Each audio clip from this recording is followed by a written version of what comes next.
فصل لربك وانحر، تو اپنے پروردگار کے لیے نماز پڑھا کرو اور قربانی کیا کرو۔ الرحمن الرحیم۔ السلام علیکم ورحمۃ اللہ وبرکاتہ۔ قربانی کرنے والے دوستوں کے لیے ایک اہم پیغام ہے۔ جو دوست قربانی کرتے ہیں ان کے گزارش ہے کہ مسئلہ ہے بڑا نازک سا، جس پہ کم لوگ غور کرتے ہیں۔ بوقت ذبح جب جانور کو ذبح کیا جاتا ہے تو شریعت کے مطابق اس کی 4 رگیں جو ہے کٹنی ضروری ہیں۔ اگر 4 نہ کٹ سکے تو کم از کم 3 ضرور کاٹی جائیں۔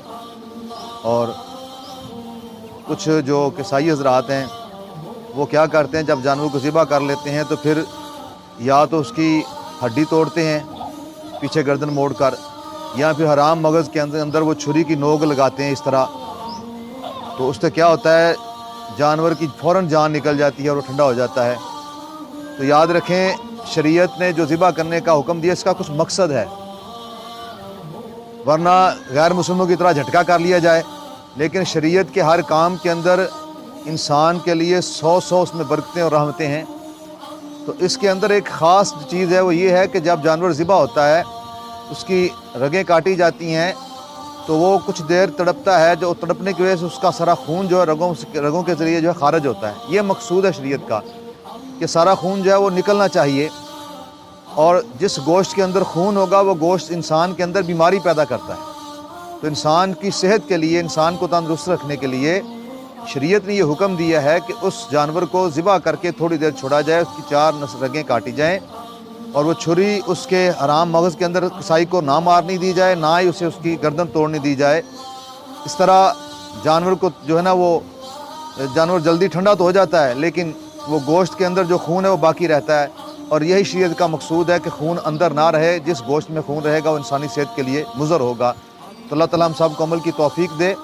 یہ اپنا قربانی کرنے والے حضرات کے لیے خاص ہے کہ وہ جب جانور کو ذبح کریں تو اس وقت قصائی کے اوپر کھڑے ہو جائیں، اور جب وہ گردن توڑنے لگے یا حرام مغز میں چھری کی نوک مارنے لگے تو اسے روک دیں کہ بھائی خبردار بھائی ایسا نہیں کرنا، تھوڑا دیر اسے تڑپنے دے۔ قصائیوں کو چونکہ اپنا مسئلہ ہوتا ہے کہ جلدی جلدی اس دن رش ہوتا ہے، زیادہ سے زیادہ جتنی جلدی جانور کو ذبح کریں گے اتنی جلدی آگے جا کر کوئی دوسرا جانور ذبح کریں گے۔ تو لہٰذا آپ نے جب قصائی کو اجرت دینی ہوتی ہے اس کے ذبح کرنے کی، تو پوری تسلی کے ساتھ اس سے یہ معاملہ کروائیں۔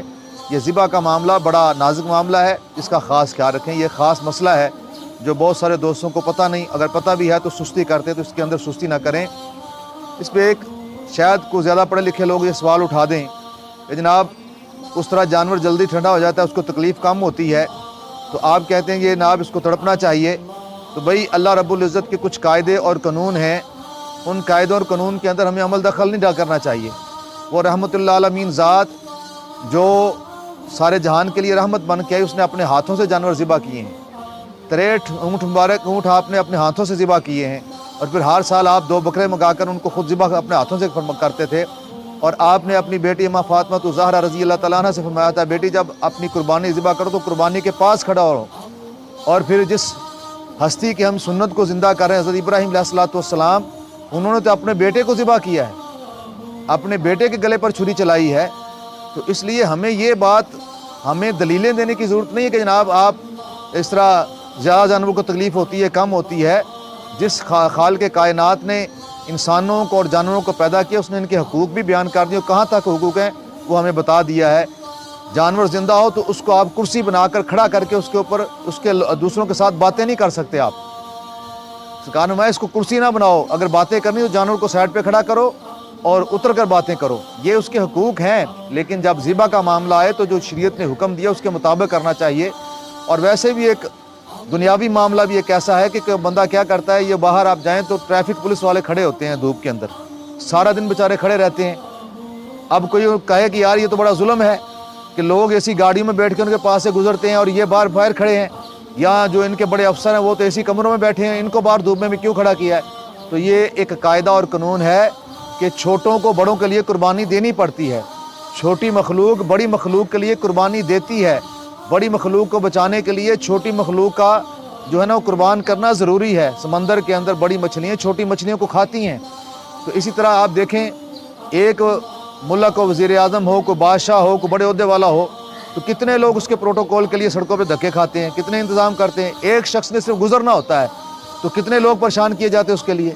کیونکہ اس کو اللہ تعالیٰ نے عزت دی ہے, اللہ تعالیٰ نے اسے دنیاوی مرتبہ دیا ہے, اس مرتبے کا لحاظ ہم رکھتے ہیں کہ اس پہ اللہ کی عنایات ہیں, کرم ہے.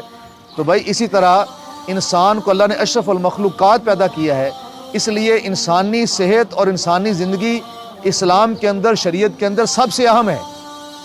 جب تک یہ مسئلہ ہماری سمجھ میں نہیں آئے گا ہم اعتراض کرتے رہیں گے. اس لیے ایز اے مسلمان تو ہمارا تو اعتراض بنتا ہی نہیں, جو اللہ اور اس کے رسول نے فرما دیا بس وہی ہمارے لیے سچ ہے, وہی سب سے پہلا حکم وہی ہے.